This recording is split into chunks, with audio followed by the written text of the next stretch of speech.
கடந்த திங்கட்கிழமை 6ஆம் தேதி வந்து கோவை குற்றவியல் நடுவர் நீதிமன்றம் 4ல் சவுக் சங்கர் அவர்கள் வந்து சிறையில் தாக்கப்பட்டதாக சொல்லியும் அவருக்கு வந்து மருத்துவ உதவி மருத்துவ சிகிச்சை கிடைக்கணும்னு சொல்லியும் ஒரு மனு போட்டிருந்தோம்.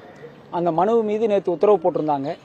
அந்த உத்தரவின்படி இன்னைக்கு சவுக் சங்கர் அவர்கள் காலையில் ஒரு 10:30லேருந்து 11 மணிக்குள்ள கவர்மெண்ட் ஹாஸ்பிட்டல் கோயம்புத்தூரில் JM4 நடுவர் நீதிமன்றத்தினுடைய உத்தரவின் அடிப்படையில் கோயம்புத்தூர் மருத்துவக் கல்லூரி மருத்துவமனையில் இன்னைக்கு அவருக்கு ட்ரீட்மெண்ட்டுக்காக கூட்டிகிட்டு போயிருந்தாங்க. உங்களுக்கு எல்லாம் தெரியும், நீங்கள் பார்த்துருப்பீங்க.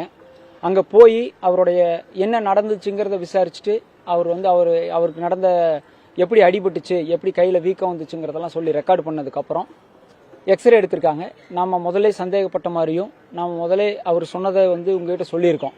அடித்ததில் வந்து எனக்கு வந்து ஃப்ராக்சர் ஆகிருக்குன்னு சொல்லியிருந்தார். அதுபடி பார்த்தீங்கன்னா வலது கையில் இந்த கட்டவரலில் ஒரு ஃப்ராக்சரும் மணிக்கட்டில் முன்னாடி ஒரு ஃப்ராக்சரும் ஆயிருந்திருக்கு. லைட்டாக வந்து ஏர் கிராக் மாதிரியோ இல்லை ஏர் ஃப்ராக்சர் மாதிரியோ இருக்குது. Anyway it's a fracture. அதனால தான் அந்த வீக்கம், அந்த ஸ்வெல்லிங், அந்த பபுள் பிரஸ்ட்டு இதெல்லாமே ஆயிருந்திருக்கு.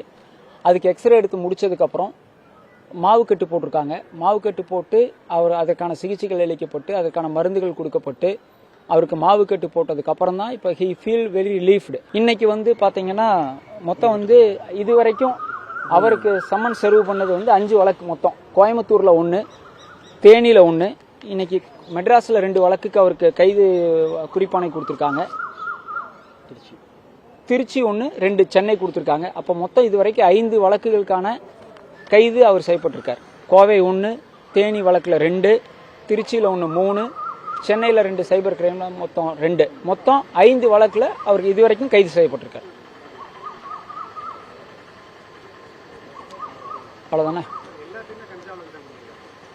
இல்லை சார், தேனி மட்டும்தான் கஞ்சா வழக்கு. மற்றதெல்லாம் சைபர் கிரைம், IT ஆக்ட் அந்த மாதிரி தான் இருக்கு.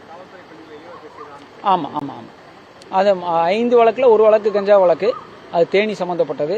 மற்ற 4 வழக்குங்களும் கோவைக்கு போட்டிருக்கிற வழக்குகளுக்கு முன்ன பின்ன தான் இருக்குது. அதில் ஒரு செக்ஷன்ஸ் முன்ன பின்ன போட்டிருக்காங்க. அதெல்லாம் அந்தந்த மாவட்டத்தில் அந்தந்த வழக்கறிஞர்கள் பார்ப்பாங்க. இது நம்ம கோயம்புத்தூரில் மட்டும் பார்த்துருக்கோம். நம்ம போராட்டம் உங்களுக்கு நல்லா தெரியும். அடிபட்டுச்சு, அதுக்கான சிகிச்சை வேணுங்கிறத போராடி இன்னைக்கு பெற்றிருக்கோம். கோவை குற்றவியல் நடுவர் நீதிமன்றம் 4 போட்ட உத்தரவுனால மறுபடியும் அவருக்கான இன்ஃபெக்ஷன் ஜாஸ்தி ஆகாமல் அந்த ஃப்ராக்சருக்கு இன்னைக்கு கட்டு போடப்பட்டிருக்கு. அதனால அது அவருடைய கூற்றுப்படி, அவருடைய வாக்குமூலத்தின்படி அடிக்கப்பட்டிருக்காரு. அதனால தான் ஃப்ராக்சர் ஆயிருக்குங்கிறத இன்னைக்கு உறுதி செய்யப்பட்டிருக்கு. ஏன்னா அவரை ரிமாண்ட் செய்யும் போது JM1 கடந்த சனிக்கிழமை 4ஆம் தேதி ரிமாண்ட் செய்யும் போது இடது கையில் இருக்கிற காயங்கள் குறித்து தான் குறிப்பிட்டிருக்காங்க. வலது கையில் எந்த காயம் இல்லைங்கிறது தெளிவாக இருக்குது. சிறைத்துறை மறுபடியும் தவறான ஒரு தகவல் சொல்லியிருக்காங்க. இடது கையில் தான் காயங்கள் இருக்கிறதா சொல்லி ரிமாண்ட் ரிப்போர்ட்டில் தெளிவாக இருக்குது. இப்போ ஃப்ராக்சர் ஆயிருக்கிறது வலது கையில். அது வந்து அடித்ததுனால தான் ஃப்ராக்சர் ஆயிருக்குன்னு சொல்லியிருக்காரு.